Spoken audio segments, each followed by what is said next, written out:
Assalamu alaikum wa rahmatullahi wa barakatuhu. God created the world from elemental forms. God is not elemental. God is without form, and God is without substance, as we know elemental substance. But in order to make creation, God chose to use elemental form and created this world and its inhabitants and all of the things within it through the elements. And the elements that God used were earth, air, fire, water, and ether. And within these elements, there is a natural animosity towards each other. Fire and water, fire and air, fire and earth, earth and water, all of the various combinations of the elements are in a slight conflict and sometimes in a great conflict. We see this when things happen in the world where the elements erupt, when we see a tsunami, or we see a hurricane, or we see a tornado, or we see a flood, or we see any of these elemental eruptions. We also see how these elements interact with the other elements and destroy them. A forest fire destroys everything in its path. So we have this situation that we, man, our bodies, are also made of these same elements. The elements that make up the world are the same elements that make up our bodies. Now, man is different than the rest of creation. God is an illumination. God is a splendor. God is a radiance. And in this illumination, splendor, and radiance, he has given off emanations from himself. And these emanations are divine. And these divine emanations became what is known as the souls within man. And the soul is covered by elemental man, by man made of the elements, by man who is other, by a portion of man that is other than godly. The soul part is godly is in as it does not have form, but the rest of us does have form. So this form is in constant conflict with its self by the very nature of the components of the form. So you have this underlying difficulty where all the elements are in conflict with each other. Now, for the span of the life of the body, these elements have made an agreement to cooperate with each other and allow the life of the body. But as the body ages, as the body dissipates, as the body has difficulty, these elements change and their relationship with the other elements changes and difficulties happen within the body. And all of these difficulties create a state within man that is often referred to as anxiety. And what is this anxiety?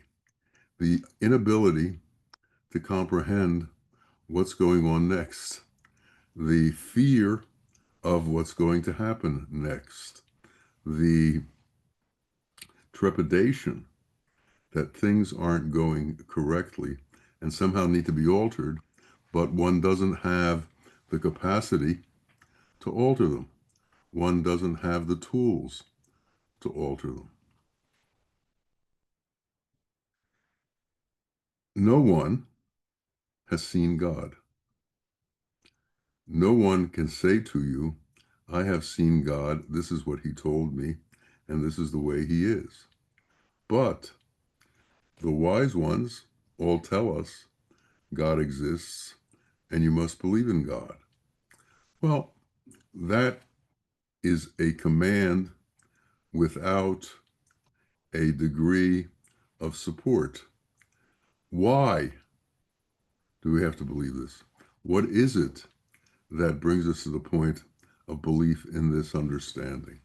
How do we get there?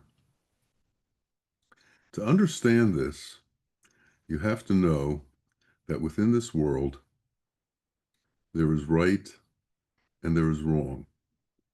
And right and wrong both have a different resonance to them. And your body is infiltrated by this resonance, and it makes it feel a certain way. The resonance of evil feels different than the resonance of truth. The resonance of what is wrong feels different than the resonance of what is right. Individually, we have to come to understand these differences and to understand these resonances. We must be in tune with ourself as to the state of our resonance. When we are in a low state, when we are in a state of satanic qualities, when we are in a state of hate, when we're in a state of rebellion, when we are in a state of being unsatisfied, when we are in a state of grasping, our resonance is very low. And when our resonance is very low, we don't have time for that which is other than elemental. We don't have time for that which is other than what we can see. We don't have time for the higher levels of consciousness. We're having enough trouble functioning within the lower levels of consciousness, and we're using every tool that's available to us to try and bring our situation to an appropriate conclusion in line with our thought process. Now, without real guidance, we are left to our own devices. You may be fortunate enough that your insight is such that you can understand when you are in a low resonance and when you are in a high resonance, or you may not. If you don't have the ability to tell the difference, then you are going to treat the low resonance in the same way you treat the high resonance. The problem is you're never going to meet the high resonance because the low resonance won't allow you to move forward from it. And we need to understand this. Now, there are many ways for your resonance to shift. And you should understand that it shifts both up and down depending on your circumstances. A historically uh, a historical path that has been around for many, many years is to find a mentor, is to find a teacher, is to find someone who already knows the difference between right and wrong, so that you can integrate yourself with that teacher and take on his qualities and have your resonance rise in accordance with the way that his resonance rises. But if you don't have the opportunity to find a teacher, this is something you have to do on your own. And to put things in that kind of a perspective is not something everybody can do. They know sometimes they feel good, and sometimes they feel bad. Sometimes they feel content, and sometimes they feel anxious. For much of the world, anxiety is a permanent state. They are always afraid of what's next because they have no knowledge of it. They have no knowledge of how it came about and where it's going. They have no knowledge of their own situation and where their situation is taking them. One of the great gifts that a true teacher has is he has the ability to resonate within the bodies of his adherents, within the bodies of his students, within the bodies of his disciples, within the bodies of his friends. He's able to take that which has been given to him and pass it on. And by doing that, he can relieve some of the long-standing difficulties that people have. Now, there are all kinds of teachers. 124,000 prophets have been sent. Ketubs have been sent. Different ways have been sent. And to understand what has happened, one has to understand the nature of these gifts that have been given to man by God. God sent prophets to instruct them on how to act, to instruct them on how to be, so that they could relieve themselves of these lower states and enter into higher states. And these prophets came as transparencies. They were not here to focus on their personality. They were not here to focus on their specific ways. They were here to bring to you the word from God as to how you should act. What's happened over the years is the prophet that came to certain people became very revered. And to them, he was the reason for any progress that they made. Therefore, since no one has seen God, they attribute divine characteristics to this prophet and to the one who has come to assist them. Once you've done that, you've created a religion. In the religion,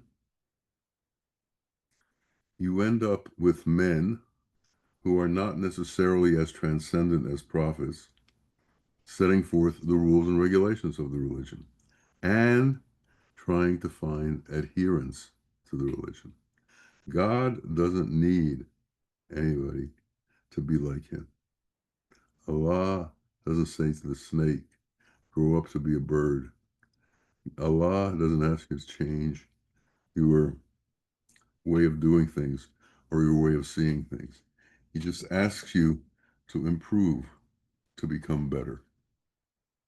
To understand a lot of this, you have to understand the nature of Sufism and the nature of Sufism with religion. Sufism, according to many pundits, of course, some disagree with this interpretation. I'll get into that in a minute. Sufism existed prior to the Prophet, which means Sufism existed prior to Islam, which means Sufism had roots in reality, not in religion. And this is a very important point to understand. It had roots in reality, not in religion. God does not need a religion. The point of religion is people began to attempt to codify that which has been said around a certain prophet. And through that codification, they've attempted to create a way to live, a way not to live, things to do and things not to do. But simultaneously, while this is going on in one sector of the world, in another sector, sometimes within a few hundred miles of the first sector, there's another prophet who also came in transparency just to deliver a message. But the messenger became intertwined with the message, and the combination of the two became a religion for that area. And right now I'm talking about someone called the Quakers. And this is how these kinds of things occurred. Once there were differences between the acknowledgement by the people of who their leader was, which is the prophet that came to their area, there could become, and there did become, further conflicts. Conflicts that said, I'm right and you're wrong. The arrogance of the elements within man is constantly looking to make that kind of a statement. Well, that kind of a statement is made by those who are not severely enough attached to the truth. They are more attached to what the physical vision sees and what the physical senses can absorb. So imagine this. Imagine that you've had no spiritual training. Imagine that no one's ever talked to you about God. So imagine now you're thrown into this world with very little instruction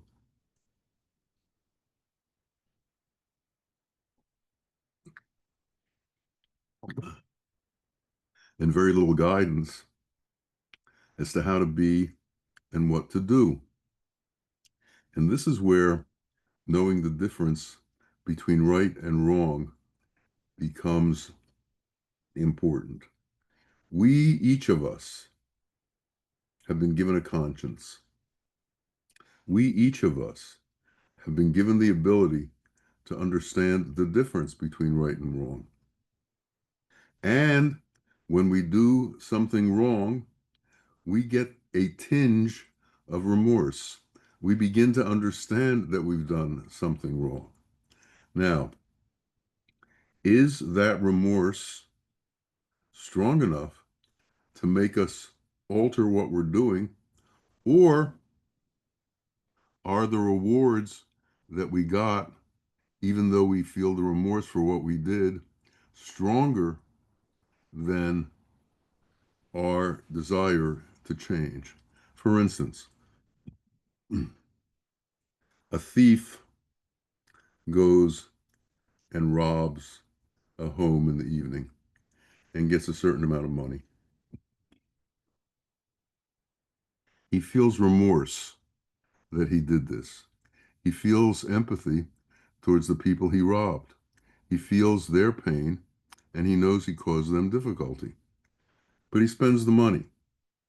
And then after the money's gone, he has to figure out another way to replace the money.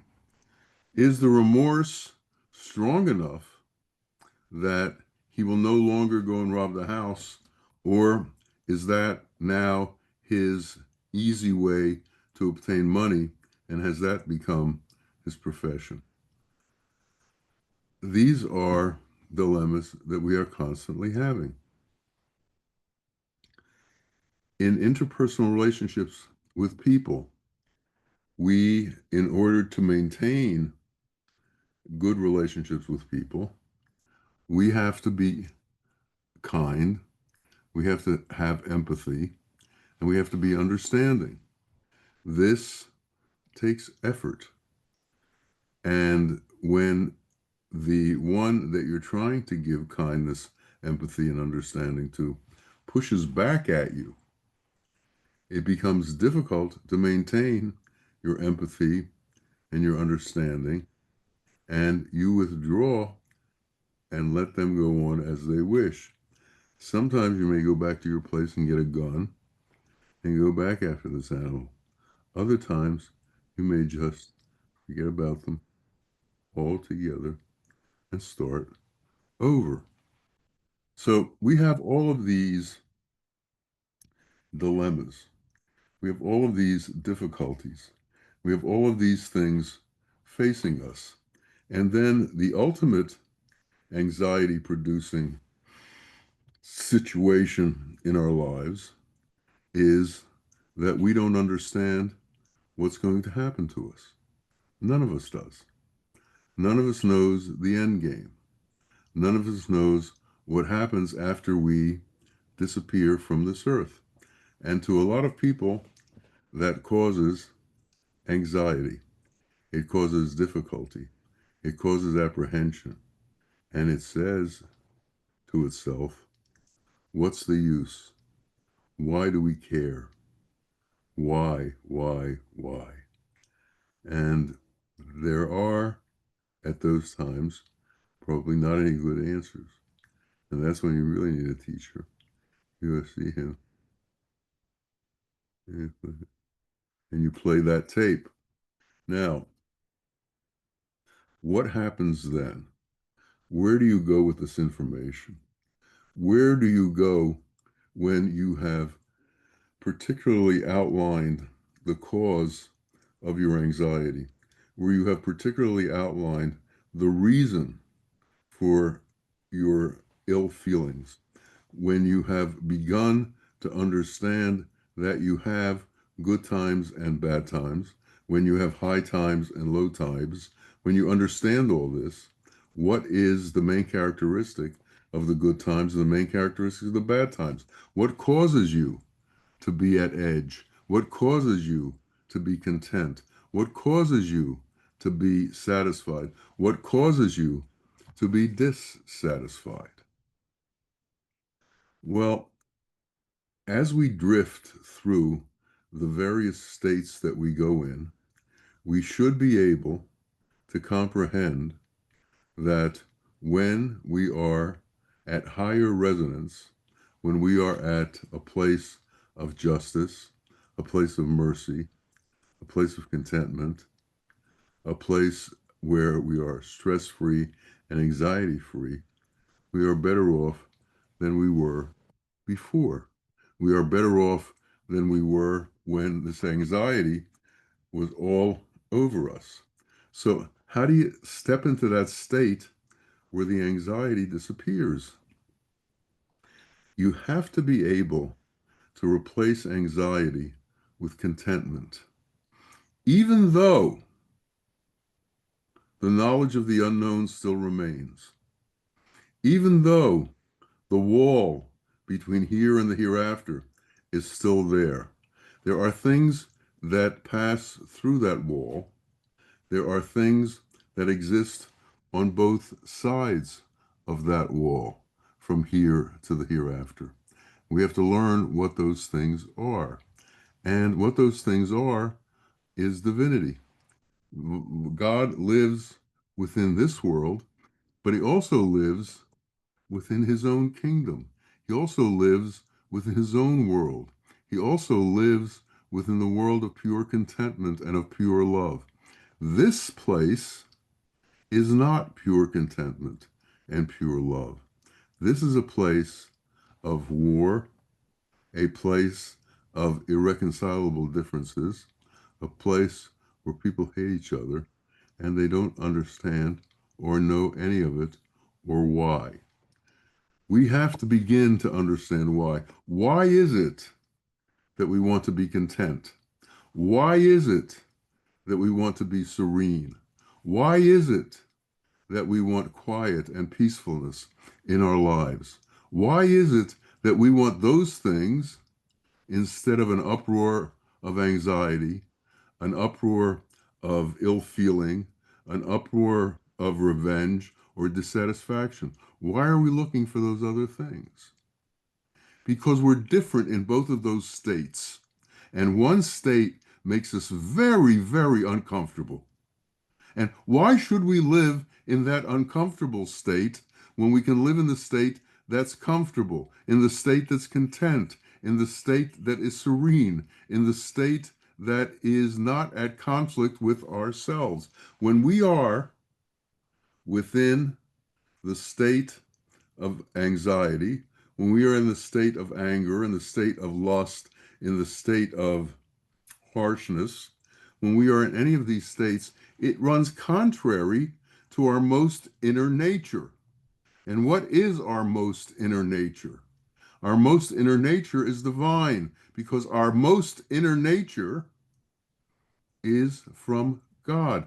Now we're covered in these conflicting elements that are in a constant state of difficulty with each other, that are in a constant state of disruption with each other, that are in a constant state of not being able to find fulfillment because it's not their nature. It is not the nature of the elements to be content. But the elements aren't God. It is not the nature of the elements to be serene, but they are not God.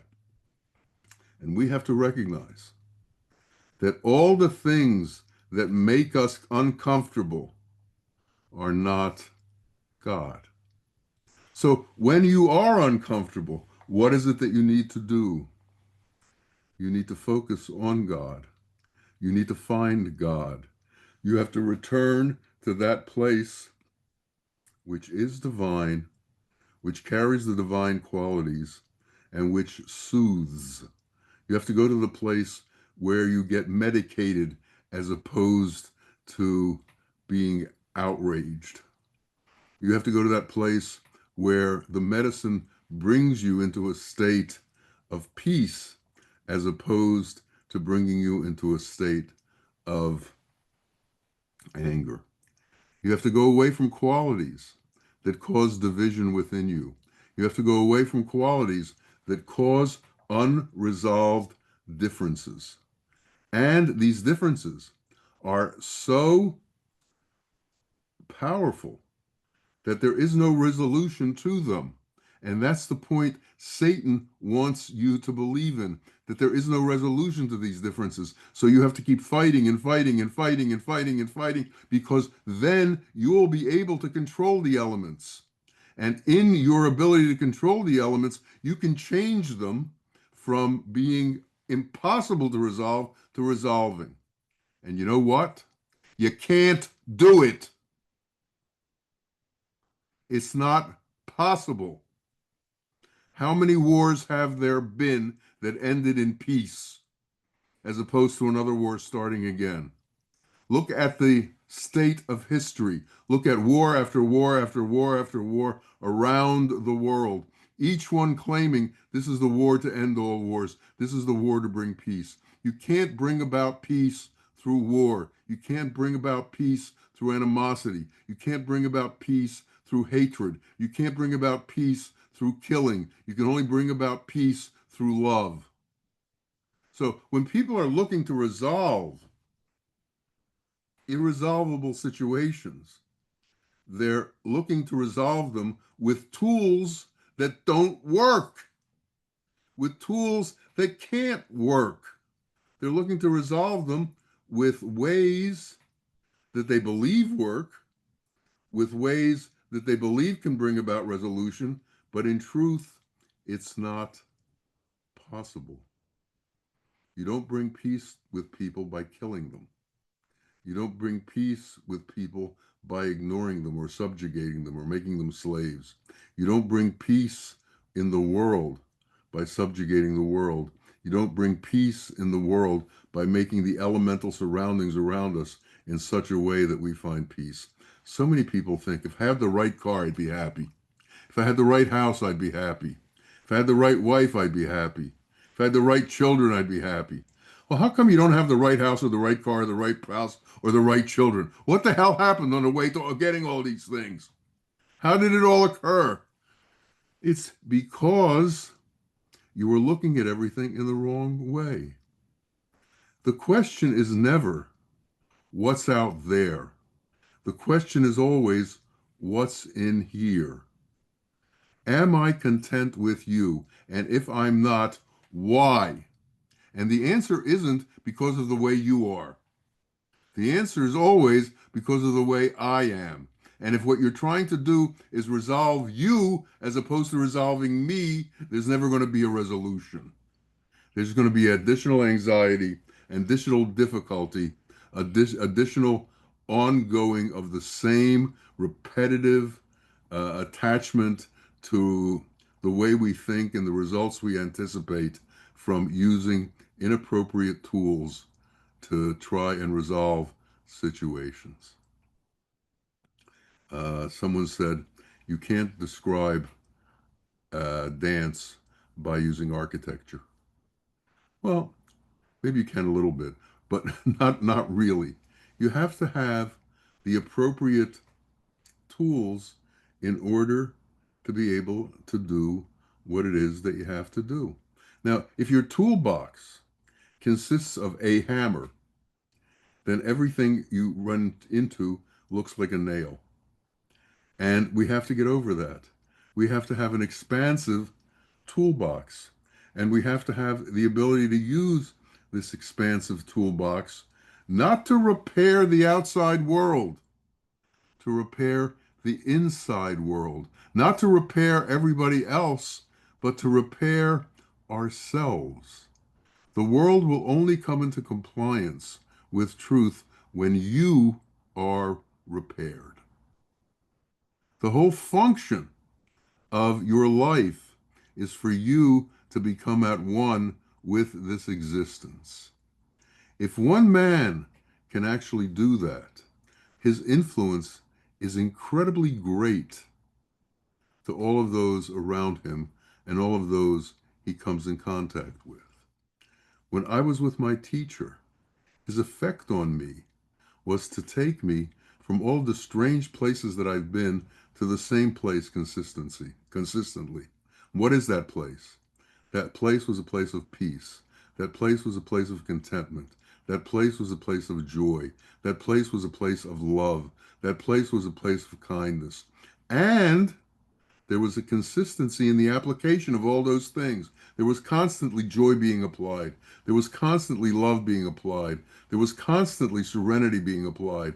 There was constantly all of these positive qualities that raise your resonance being applied to everyone who had the foresight and the forethought and the intelligence to understand that being with a person like this can change you. He's not looking to change him. He's not looking for you to help him. He's not looking for you to give anything to him. He's looking to give you who? Yourself. Which you? The true you. As opposed to all of the yous that aren't you. The hateful you is not you. The arrogant you is not you. The resentful you is not you. The only real you is the you that is merciful, the you that is kind, and the you that has wisdom, the ability to tell the difference in situations as to how to apply the true qualities to those situations. Empathy is an important thing, but empathy also comes with ignorance. If you are empathetic towards terrorists, you are going to have a problem. If you are empathetic towards tarantulas and you surround yourself with them, you're going to have a problem. If you are empathetic towards lions and tigers and bears, eventually they're going to kill you. There are all these instances of guys who went among the grizzlies and the Kodiaks and thought they could live with them. And then all of a sudden communication lapsed and people went out to see what was going on and the bears had eaten them. A bear doesn't have the ability to be able to return to you that which is appropriate. There was a man who helped a bear. It had a big thorn stuck in its foot, and he went up to it and he pulled the thorn out. And the bear was incredibly grateful and followed the man everywhere he went and always tried to help him. One time while he was asleep, a fly was buzzing on the man's head and it was bothering him. The man was going like this, trying to get the fly away. So the bear took a rock and hit the rock on the fly, which happened to be on top of his head. And that's what happens. That's when you apply empathy without wisdom. That's when you apply situations that are inappropriate without wisdom. You need to know what's safe for you and what's not safe for you. You need to know what's true and what's not true. If people are running around killing people, they're not doing what's right. If people are telling you that religion is supposed to wipe out every other religion, there's something wrong there. If people are telling you that the qualities of the truth are other than the qualities of God, There's something wrong there. You have to be smart enough to be able to tell the difference. Because Satan is very clever, and he hides in cleric's robes. He hides everywhere he can. He quotes scripture to try and get you to be of low resonance, to try and get you to be separate from God, to try and get you to be caught in separations and differences, to be caught in animosity and anger, to be caught in the anxiety that rules the world. There's a buzz around the world all the time, and that buzz is anxiety. And there's a huge number of people who run around telling people, if you follow me, it's going to be all right. If you follow me, it's going to be okay. Now sign here and give me this much money and we'll start the program. And you come back every week at 2 o'clock on Tuesday and give me this much money and we're going to make everything okay for you. Well, the only way you're going to make things okay for you is if you comprehend what's wrong and if you set an intention to make it right. We need to set the intention to be peaceful. We need to set the intention to love. We need to set the intention to separate ourselves from differences, to separate ourselves from animosities, to separate ourselves from the way of the world and enter into the way of God. And the way of God is the way of peace. The way of God is the way of serenity. The way of God is the way of truth. The way of God is the everlasting kingdom. And why is it an everlasting kingdom? Because those qualities that make up the way of God are everlasting. They can't be destroyed. Why can't they be destroyed?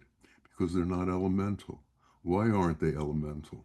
Because they're not of this world. They're of His world. And what is His world? His world is a world of love and peace. He rules the world through love. Can it be so that we enter where we rule our lives with love, and we rule all our relationships with love, and we rule all of our interactions with people through love? We have to set that intention. If we set that intention, then we can bring about peace to ourselves. And it's only when you can bring about peace to yourself that you can bring about peace to anyone else.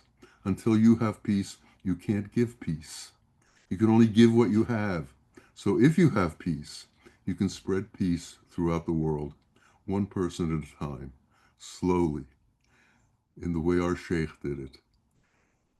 People would come and they would find peace. Some would stay because they needed constant reinvigoration with that peace. Some would leave and take some of that peace with them. But that peace is here. That peace can be found. There are people that have it and people who God has given the grace to be able to give it to them. Find yourself someone who can help you. Find yourself someone who doesn't need anything from you, who isn't looking for your money, who isn't looking for your devotion, who's just looking for you to get what it is you want. Those are the signs of a true teacher. May God bring us all someone like that. May God bring us all to that point where we know peace and we know the difference between peace and that which isn't peace. May He help us find that way. May He protect us once we find it so that the vagaries of the world, the difficulties of the world, don't upset our peace. May peace become who we are, and may we become that which is divine through entering into His reality. May it be so for each and every one of us. Ameen, ameen. Ya Rabbil Alameen. Assalamu alaikum wa rahmatullah wa barakatuh.